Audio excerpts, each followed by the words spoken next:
Hi guys. I'm gonna wait a minute to see if anyone pops on. And I've got notes because I'm a nerd.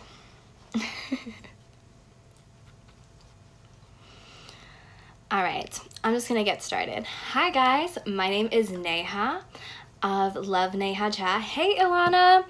Hey Tony. Thank you guys for joining me. Today we're going to be talking about Mercury retrograde in Cancer and feeling your feelings as activism. I have notes over here because I'm a nerd and I want to be sure I can really share everything that I want to today. So I'm going to start off with a quote by my spiritual teacher, Miriam Hassaneh, which is, "I'm not an activist, I'm an activator." So whether you identify as an activist or not, I think that's really pivotal to the work that we're doing. We're really activating things within ourselves, within other people as we do this work. So I'm going to start off with a story from a work call I was on a couple weeks ago as the Black Lives Matter movement, or this iteration of the movement, was gaining a lot of steam. So this is not me throwing shade. This is just me as an energy worker discerning what I saw. So it was a call to discuss everything that was going on. There were protests happening in Houston where I live, and a coworker shared she didn't know how to be there for her Black friends. She saw that her Black friends were very upset and they were feeling very bad, understandably, but she didn't know how to be there for them. She didn't have that capacity. As an energy worker and as a life coach, I was seeing that scenario as she was disconnected from her own emotions. She didn't have that capacity to really hold that space. And sometimes we do this where we disconnect from emotions or issues that are going on, and that disconnects you from your own emotions and your own humanity. And I feel like that same sense of separation, that same sense of disconnect is at the root of a lot of our issues. It's this othering in order to avoid feeling the discomfort where we're like, oh, that's a Black issue, or oh, that's a Muslim issue, or oh, that's a so-and-so issue. That's not me. And so when it comes to actually being there, holding space for people who are very directly going through it, we don't have that capacity to meet them. And that's super important in doing this work. We've got to feel our feelings. We've got to connect with our humanity. Even as me, I'm South Asian American, and how does it feel for me knowing that I've been complicit in systemic racism? That feels really heavy to me, and I've got to be honest and open to feeling that. I've got to open up to that. I've got to open up my capacity and my emotions to actually be helpful and dismantle the shit that's going down. Ilana shared that, yes, we're totally it's avoiding the harder feelings, and it's disconnecting from our humanity, and that feeds into othering people. And people want to be all like, all lives matter, but then they're still feeding into that othering system, right? Okay, cool. We've got to really open up to this idea of holding multiple ideas at once. It's called the both and paradox. We're all connected, right? We're all human, and race is a social construct, and we're all deeply unique. The Black experience and the South Asian experience and the white experience and the trans experience and the gay experience are all so different, and all of those unique experiences, those differences, need to be seen and honored. Over here, we don't say, I don't see color. No, thank you. We see color here. I am brown, and you are welcome to be exactly who you are in this space. I'm not going to deny anyone's identity. And so we need to see and honor these differences in people, and this acknowledgement of the interconnection that we all have as humans, as people that are living on planet Earth. So we, even beyond just these census identities like gender, sex, race, we also have other unique identities, energies, and approaches. We all have our unique approaches and our own unique frequency. We call it, like, I like to call it our home frequency.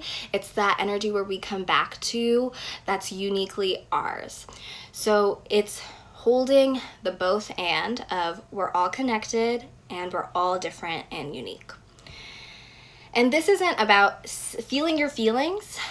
Some people might see that as, oh my God, are you trying to center yourself and center white feelings or center non-Black feelings? This isn't about centering yourself in the movement, but rather tapping into your humanity, connecting with yourself, meeting yourself at a deeper level so that you can show up for others and connect with them at a deeper level. You need to see the humanity in people undeniably. You don't say like on a shallow level, like hashtag Black Lives Matter. You feel it from the heart. And a note, obviously Black Lives Matter, right? Black people and all people are inherently worthy. This isn't about proving that they matter. It's about actively dismantling the systems that benefit off of Black lives not mattering, that benefit off of exploiting people. It's about having those conversations. And you've got to tap into your humanity to do that. And this applies beyond just this social movement. This applies to LGBTQ+. This happens to the crisis happening in Yemen. This is relevant to all the impacts that colonialism has left on the world, and as well as smaller local issues, whether that's in your workplace, in your home, in your personal life. You've got to honor the humanity and see the humanity in people, and you cannot do that if you don't see and honor the humanity in yourself. And here's the other thing. If you don't feel your feelings, they don't go away. They are still there. Your feelings are still present. And if you keep suppressing, repressing, or ignoring your feelings, they're gonna rear their ugly head at an inconvenient time. And this could lead to you then forcing yourself to center your feelings, and you're creating more harm and feeding into the same systems. So do you see how this isn't about centering yourself? Hi, everyone that's present. But it's about feeling your feelings, taking accountability for your own emotions so that when it's time to do the work, which is, it's ever so present now, you're able to show up and do that work. Awesome. And so some things I want to invite you guys to reflect on is especially if you're Black, like this identity of like, I'm the strong man or woman or non-binary person. Give me 1 second. Ankit, not right now. Hi guys, everyone joining on. But seeing those, like, that's, if you're identifying so much with like, oh, I'm gonna be strong through this and I'm just gonna repress this, that is a defense mechanism that you've cultivated for survival, you've created for survival. I'm laughing because my brother's knocking. But if you have this identity as like the strong person, let me breathe for a second to gather my thoughts. Yes, we've all been there. But if you deeply identify with the strength, see how that might be a defense mechanism and putting that strength down. And then if you are a non-Black person of color, how have you experienced racism? How has that made you feel? Even acknowledging and honoring those experiences, because it's seeing the nuances in the system. And here's the other thing. In our current system, the further away you are from being white, able-bodied, straight, cisgender, middle or upper class, and being a man, the more oppression you feel. And Blackness is the opposite of that. So Black people right now, it's the reason that Black Lives Matter is that you guys receive the brunt of the oppression currently in our system. And so if you are a non-Black person of color, seeing the nuances. For example, something that this has been really clear to me as a darker skinned woman, I've definitely experienced colorism in my life, but no one's ever, oh, can I touch your hair? Like really awkwardly ask me that. No, because people are familiar with the texture of my hair. And seeing the nuances and seeing how those make you feel. Don't avoid it just because it's complicated. I feel like not acknowledging the nuances in our system help feed those senses of oppression. And then even seeing the ways that you've benefited or the ways you've seen racism in your own society. How does that make you feel? Really digging into that. So the next thing I want to talk about is why are feelings important? Feelings are important because they drive our actions. So currently Mercury went retrograde in the sign of Cancer, and Cancer is a cardinal sign. So cardinal means like leadership, action, initiating. The season of Cancer initiates summer in the northern hemisphere and winter in the southern hemisphere, and so cardinal signs are those first signs that initiate things, and it's the feeling sign. So right now we're thinking Mercury and reflecting retrograde on our feelings. And Cancer is also connected to ancestors, our roots, women, mothering, our inner child, and home. And so acknowledging where you may have feelings of that. And something I just shared in my inner work workshop, and I practice in my coaching, is this question of when did you decide that? So even looking back, for me, something around colorism that comes up is, when did I decide that having dark skin was ugly? It was when I was a toddler and I was told that I could never be an actress because I had dark skin. And then how does that decision that I decided as a toddler unfold in my life, and how does that feed right back into these systems of oppression that are present in our society against all people of color, and especially Black people? The darker you are, right, with that decision that was made, there's harm done, right? Awesome. So our feelings drive our action. So even if you're like, I don't want to do feelings, I want to avoid my feelings, that's still feeding into your actions. You feed into escapism, avoidance, addiction.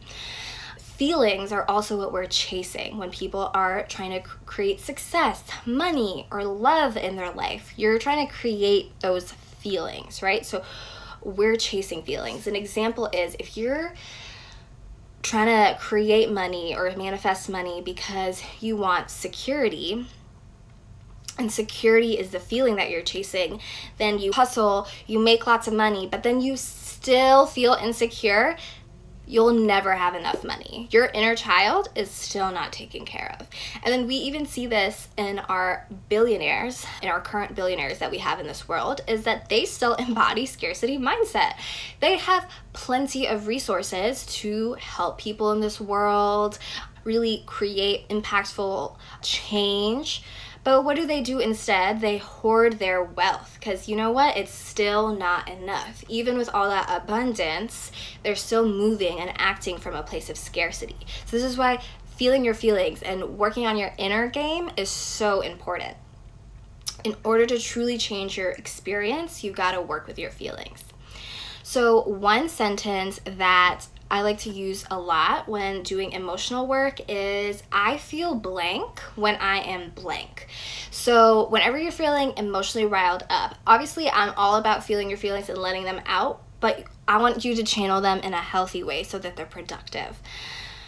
So instead of, for example, if you're in my audience, you probably are not someone who says all lives matter. If you are, well, invitation to open your mind and change. But if you see someone be like, all lives matter, you might come up, you might feel so angry. You might be like, fuck these people, they just don't get it. They can just go throw themselves away. I'm so angry. But when you use this sentence structure of I feel blank when I am blank, so I feel enraged when I see people who don't get why saying all lives matter is a harmful statement, or even taking it away from the current social issues we're going on. If someone eats all my food, I love food a lot. But if someone in my house eats all the food that I was saving for myself, I feel angry when so-and-so eats all my food. So you can really use this sentence, this structure, in a lot of the areas of your life. And this allows you to identify the feeling and the root and see what is the cause of the feeling instead of just getting lost in it. And then also it allows you to, instead of identifying with the feeling like I am angry, you're highlighting that this is an experience you're having because of something. You are not the feeling. The feeling is data. The feeling is powerful, but it is not a fact. And getting clear on your emotional experience allows you to shift the feeling and practice emotional agility and being able to have a good bounce back game, and then start taking action from a more aligned place than a super emotionally charged place and having an emotion overtake you. And then if you are aware of human design, half of the world has an emotional authority, meaning that they have these consistent supply of highs and lows, and they're not meant to make decisions when they're really high or really low, but they're meant to make decisions from a neutral place. And so emotions drive us to action, yes, but practicing awareness and emotional agility allows us to be in command and work with our emotions rather than being overtaken by them and then having them rear their ugly head at an inconvenient time. So the next thing I want to talk about is, if you got what you really wanted, could you even receive it? Could you handle it? So, for example, of how this plays out is most lottery winners end up exactly where they started or in an even worse place because they did not have the mindset, the inner game. They didn't do the inner work or the beliefs in order to be able to handle that much wealth coming through at a random time. And you can look this up. Literally almost every lottery winner it's harmed their life because they could not receive this thing that they thought they wanted. It is a super powerful question. So even people trying to create a relationship in their life, could you even actually handle if a healthy relationship entered your life? Asking yourself these questions is important, and especially while we're trying to create systemic change, and it's clear that we need a new system where people are not harmed based on the color of their skin or their sexuality or their gender or really anything like that. Could we actually receive and handle a new system if we got it, or would we recreate the same exact problems in a new form? This is why when we're doing work around anti-racism, we really need to work with the mindset, the inner beliefs. Yes, donate. Yes, sign petitions. Yes, protest if you're able to during this pandemic. And shout out to everyone who's shown up and protested in that way, because that's really powerful. And it's clearly created such an impact. And this iteration of Black Lives Matter, it seems like it's gained so much momentum, and it really is heartwarming to me. And I really want people to do the inner work and create this change from the inside out so we can actually receive this change and create a new system that doesn't have the same energetic frequency as the old system. So this is why working with energy is so important. And I want to answer this question. What is energy? Energy is the feeling, the vibe, or the essence behind something. For example, the color red has a certain vibe versus the color blue. Or me saying $1 million babe has a different vibe than saying Slumdog Millionaire, right?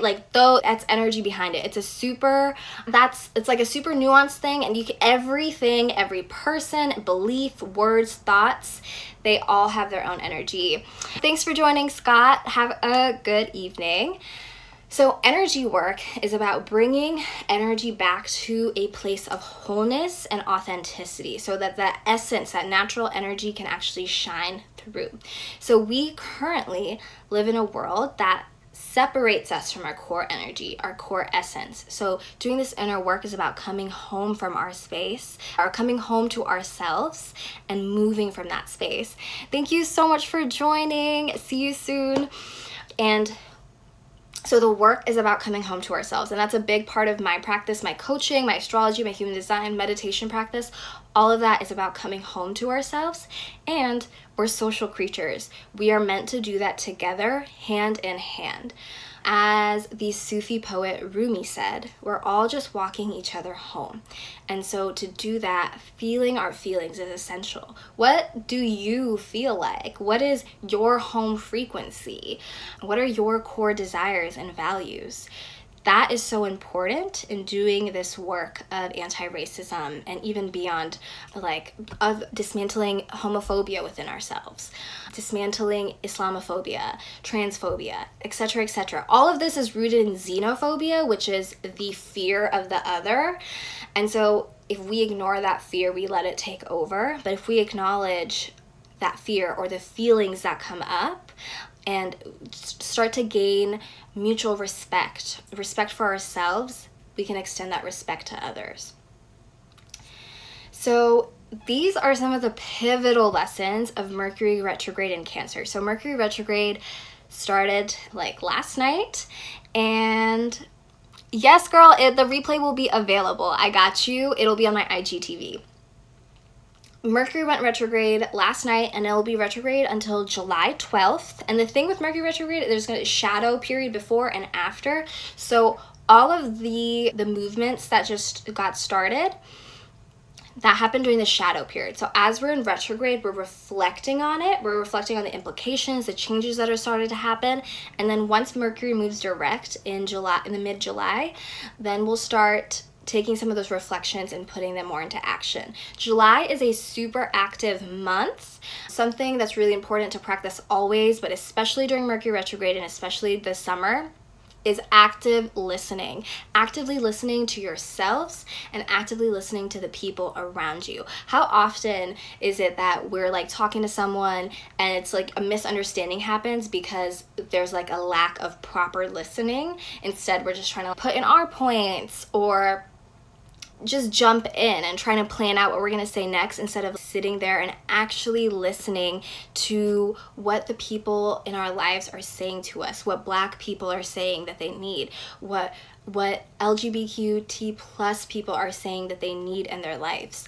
Are we actually listening? Are we listening to ourselves? Because we can't really listen to other people if we don't listen to ourselves. Do you see that all of this has a theme? We can only meet other people as far as we can meet ourselves. These lessons go beyond just this summer. It is always valuable to practice feeling your feelings, to practice active listening, to practice slowing down, to speed up. All of these things are really valuable, but it's super emphasized this summer. Don't separate yourself from your humanity. Tap into that. Your humanity is your superpower. It's your aliveness, it's your life force, your connection, your love, and all of those things you experience through your feelings. So feel your feelings so you can heal. Feel your feelings as an act of activism. Feel your feelings as a revolutionary act. I just want to quickly share a couple of practices so you can implement feeling your feelings. EFT tapping is a great one. So EFT tapping, otherwise known as tapping or emotional freedom techniques. It's a way to actively process your emotions. Google Tap with Brad if you've never heard of it. He's got so many videos that are really awesome. And even if you don't, just Google the tapping points, and then if you're ranting, if you're talking to someone and you're just like expressing your feelings or even to yourselves, just tapping on the points will help you process that emotion instead of continuing to create more anger or more sadness or more grief or whatever feelings you're processing, fear, etc. Other tools are journaling. Journaling can be super cathartic. It's like slowing down your thoughts so you can put them onto paper and really see what's going on in your mind. And the other great thing with journaling is it creates this mind-body connection, especially if you're using like putting pen to paper. And then another technique I use is called Welcome to the Party. This is a practice of emotional acceptance. So no matter what feeling is coming up, you say, welcome to the party. Okay, fear. All right, I have fear of contracting COVID.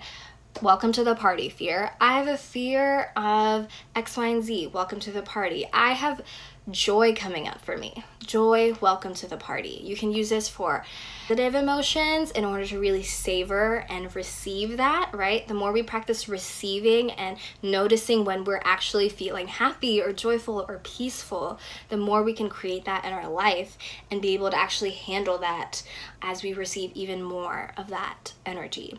Or if it's a quote unquote negative emotion like anger, sadness, grief, you say welcome to the party, so you accept it, you see it, so it can actually be present, so you can work through it. That's a really powerful technique I use. And last but not least, breathwork is an active meditation practice. And people that practice this that you can look up are Erin Telford, Jasmine Marie of Black Girls Breathing. Especially powerful if you are a Black girl. They have monthly breathwork sessions, so check them out. I believe they're offering free and or sliding scale sessions for now. And also Stellar Shift here on Instagram. Really great. I practiced breathwork with all three of them and they're all incredible. And then also other like meditation, breathing techniques, they're all really powerful. So do your own emotional labor. Find the right support if you need. Don't rely on Black people to be there for you at the moment. And if you are looking for a safe space to process and work through your stuff, feel your feelings, I have one-on-one sessions available. I have coaching packages. Reach out to me if that resonates with you, if you're ready to work. I hold really powerful space, and in every of my sessions, set an intention of wholeness. So we work from that space. You're already healed. And we're going through the process of the sweetness of remembering. Already whole and healed we are. And if you are a business owner or a service provider, I also have offerings where I can come into your business and I can do workshops, I can lead sessions, I can work with each of your clients. I've done this for a few businesses now and it's really powerful. And then as a business owner, you'll get the human design and the astrology of each of your client best, how to coach them, provide services for them, and really work with their energy, because what a projector and what a generator and a manifestor, etc., all the types need are not the same things. And also, feel your feelings. I love you. If you guys have any questions, thoughts, response, feel free to DM me. If you're ready to do the work, because I am, message me, reach out to me, or tap the booking link on my profile, and let's get to work. Feel your feelings, guys. Love you guys so much. Bye.